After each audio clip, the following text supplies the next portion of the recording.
Every composer must find that spark which ignites the creative process. A performer looks behind the notes on the page to discover that spark, to blow on it, and bring the composition to life through sound.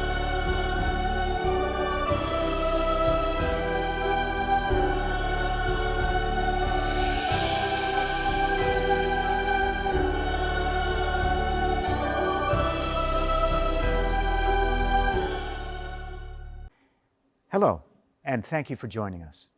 I'm Scott Tucker, Artistic Director of the Choral Arts Society of Washington, and today we're going to look at 4 short choral pieces by some of the great European composers of the past. We're going to try to find that creative spark that brought each of these pieces into being.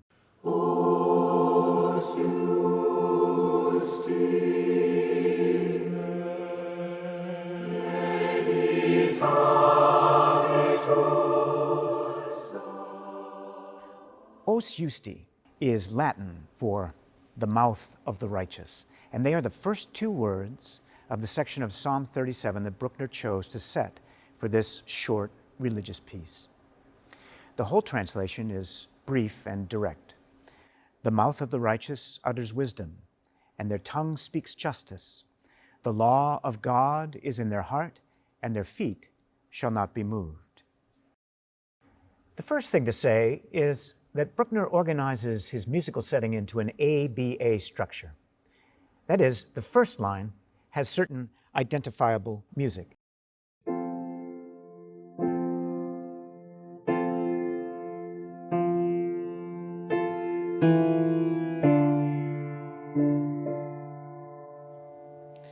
The second line has a contrasting kind of music with imitated sections.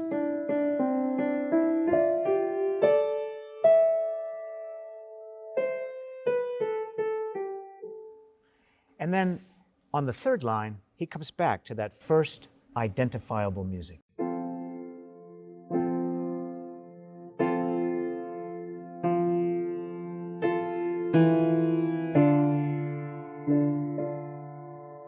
And then in the final line, he uses music which winds down and provides a kind of tag. Every piece we are looking at today follows this same basic structure. The ABA structure is a common one, and it is used not just in classical music, but in all sorts of styles, including folk, jazz, and popular music. Now let's look a little deeper into what makes this piece unique. Looking at the score, an experienced musician would be struck not by what's there, but by what's missing, namely flats and sharps, sometimes called accidentals. Accidentals alter notes, making them slightly higher or slightly lower than expected, and their use is one of the basic tools for creating surprise or interest in music. Good music is a balance of predictability and surprise. Too surprising for too long, and the listener is bewildered. Too predictable, and the listener gets bored. A good composer knows how to balance predictability and surprise in just the right way, and the use of accidentals is one of their basic tools for achieving surprise and for holding the listener's interest. A 19th century composer like Bruckner passing up the use of accidentals is like a modern carpenter passing up their power drill for an old-fashioned hand drill. Why would Bruckner do that? Well, it turns out it was a very intentional choice. Bruckner wrote this piece for a choral director who was involved in the Sicilian movement, a movement committed to the reform of church music. Every now and then in the church's history, authorities worry that music is becoming too complex or too worldly, or sometimes too self-important, and reforms are then introduced. At times like this, composers look to ancient forms of music as a model, and that is just what Bruckner did.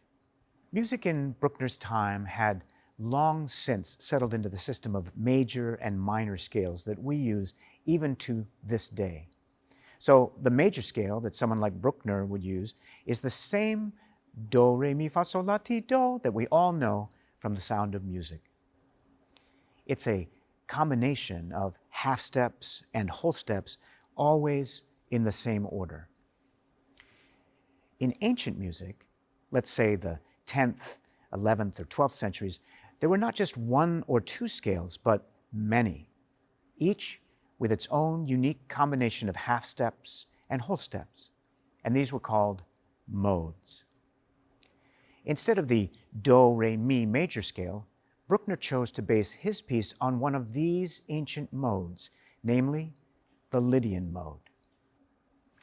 Listen to the subtle way the Lydian mode differs from the major scale that we are familiar with. Here's the major scale.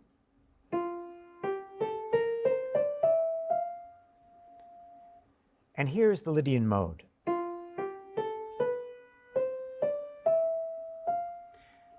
You can hear the difference in the fourth note if you listen carefully. It's higher in the Lydian mode than in the major scale.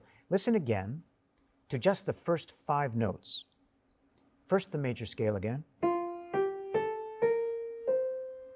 and then the Lydian mode.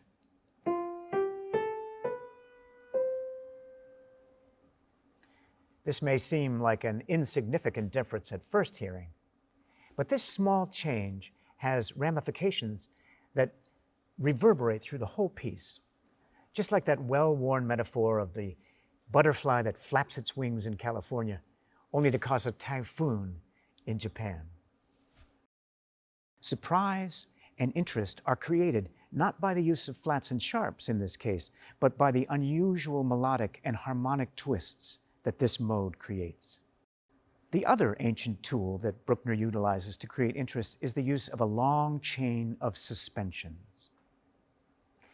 A suspension happens when a note is held while the harmony shifts under it, creating a dissonance that needs to be resolved. And then the note moves to join the harmony and resolve the dissonance.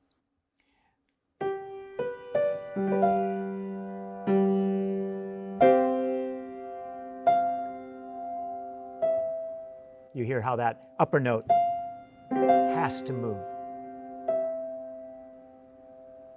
A chain of suspensions repeats this pattern several times. Note 1 sits there minding its own business. Note 2 comes right up next to it with no sense of boundary, and note 1 moves away and sits down, only to be sidled up to again by the first note, and so on and so forth.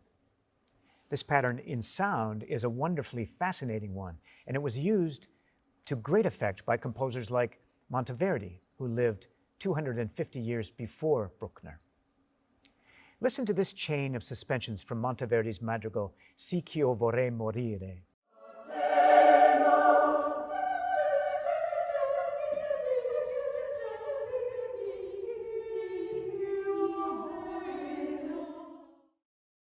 And now, listen to how Bruckner uses this technique in the A section of the Os Justi. First, let's listen to the soprano one against the tenor one.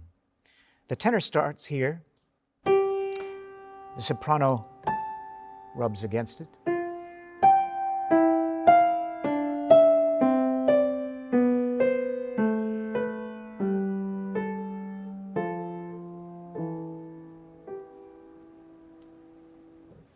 But unlike Monteverdi's version, which only uses 2 voices, Bruckner's suspension chain is clothed in the full tapestry of 8 vocal lines, making the sound much fuller and tinged with that romanticism of the 19th century. Bruckner's use of the Lydian mode and his use of ancient techniques such as the long chains of suspensions were 2 of the sparks of creativity that brought this piece into being. Please enjoy Os Justi as performed by the Choral Arts Chorus.